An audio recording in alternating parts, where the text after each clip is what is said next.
Well, hey YouTube, it's MIgardener, and today I have a very exciting episode for you guys today. I have a couple things that I want to show you, but first off, we're going to be planting our onions. Now, there's a few tips that I want to tell you guys about first because they're very little known, but they can make the difference between having beautiful tops and no bulb, or a picture-perfect bulb, picture-perfect top, and you have a lot of success. So, that is what I'm going to go into then. After this, I'm actually going to take you guys outside so you can check out the sap taps, and they are really working out pretty good. I made a test batch a couple days ago, turned out amazing, so now I'm going to, now that I know how to work it, I'm going to show you guys that, and then next week I should have a syrup making series. So, on with the planting of the onions. Now, the onions that I have are a large Spanish onion, a sweet Spanish onion, and Elsa Craig onions. These are the world's biggest onion, and they can get up to 6 to 10 pounds, which is a massive onion. And then I also have leeks. Leeks aren't, they're in the onion family, but they don't really apply to what I'm going to tell you for this tip. When you pick out your onions, there is one tip that can make or break your onions, and that is where your location is. With onions, location is everything. Now, for the United States, it's really simple, but for other countries, you might want to look up on Google because I'm not totally sure. But if you live in the United States and you live above the 40-degree latitude line, that's the horizontal line, and if you don't know where the 40-degree line is, you can look up on Google latitude, longitude map, type in United States, type in your country that you live in, if you're an international viewer, and you can look up what latitude and longitude you are on, or you're located on.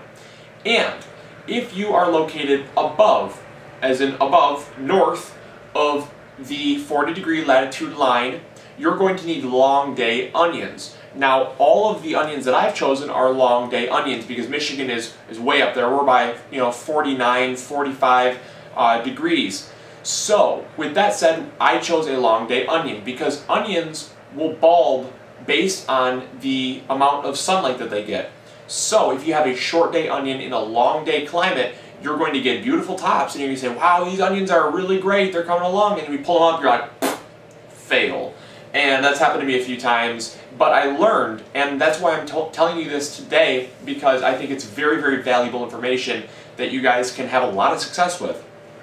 Now, to say another thing, if you are below or south of the 40-degree latitude line, you can use short day onions. Do not use long day onions, because if you use short day onions, you're going to have picture perfect onions, but if you use long day onions, you're going to have beautiful tops and no bulb.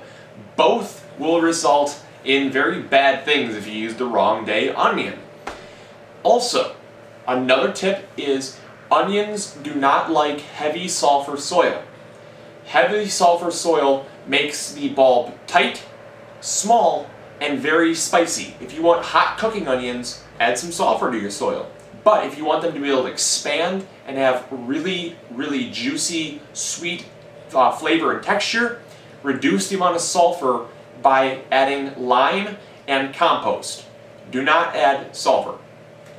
Also, make sure that the soil you're choosing is very loose. If onions are planted in a heavy clay soil, much like carrots, they need to be able to expand because they're a bulb, much like a carrot is a root and potatoes are a tuber. They need loose soil so that they can grow. If they're constricted, they're going to stay small. Now, that doesn't affect the flavor, but it affects the size. So with all those tips in mind, I'm obviously going to do a how-to planting video, but I wanted to throw those tips out to you guys just in case you were ahead of me or down south, hopefully using a short day onion. But if you guys are down south, you can use those tips to help you out. So now I'm just going to get to doing my planting, and I will get back with you guys when I'm done. I'm obviously using the 4-inch square pots because they work really great for mass planting, and they take about 2 weeks to germinate. So you want to start your onions a little bit, a little bit earlier than your tomatoes because they do take a lot longer to mature. We're talking 100-120 days to mature. But I was a little bit late because I had a lot of stuff I had to do, so I'm starting them now. But generally, as an idea or a reference of when you want to start your onions, 1 to 2 weeks before you plan on starting your tomatoes. Alright? Okay, so I'm going to get to planting and then I'll get back with you guys. Alright, so I just got the onions planted up and it was fairly simple. I just need to water them in and they should be growing within 1 to 2 weeks. So now I'm actually going to take you guys outside and I'm going to show you guys the taps for the maple trees, and then hopefully by next week we'll have enough sap gathered up to make a pretty decent sized batch. Now I'm not expecting 40 gallons, but it should be something pretty fun to work with. And heck, I mean, I probably had the amount that I already have now, and I made a small batch, and it turned out okay. It was enough for a couple waffles, but I was just doing it to see if I could get syrup out of it, because sometimes during the time of the season the sugar content is higher or lower, and I wanted to make sure it was optimal for making syrup, and it was. So now I get to collect for a whole week straight, and then I will boil it down and I'll make some syrup for you guys. So stay tuned for that, and come on, I'll take you guys outside. This one is amazing. As you guys can see, I have about 2 inches of sap in there, quite a bit for one day. Alright, and with these, I have, as you can see, not a whole lot in this one. And then this one, I got some in there as well. Again, not a whole lot in this one, but I have one more tap to go. And as you can see, this is the multiple tap system that I have going.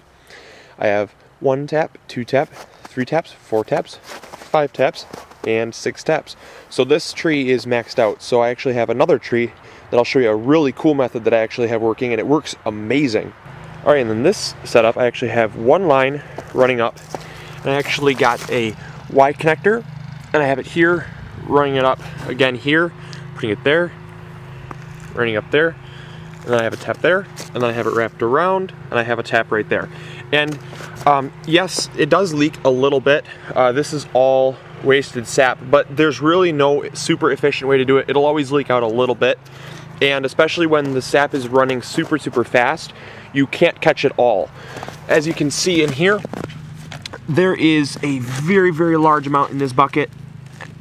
It's up to about there. So there's about, I'd say, at least an inch. It's really clear sap. It's good quality. There we go. As you can see, great quality sap.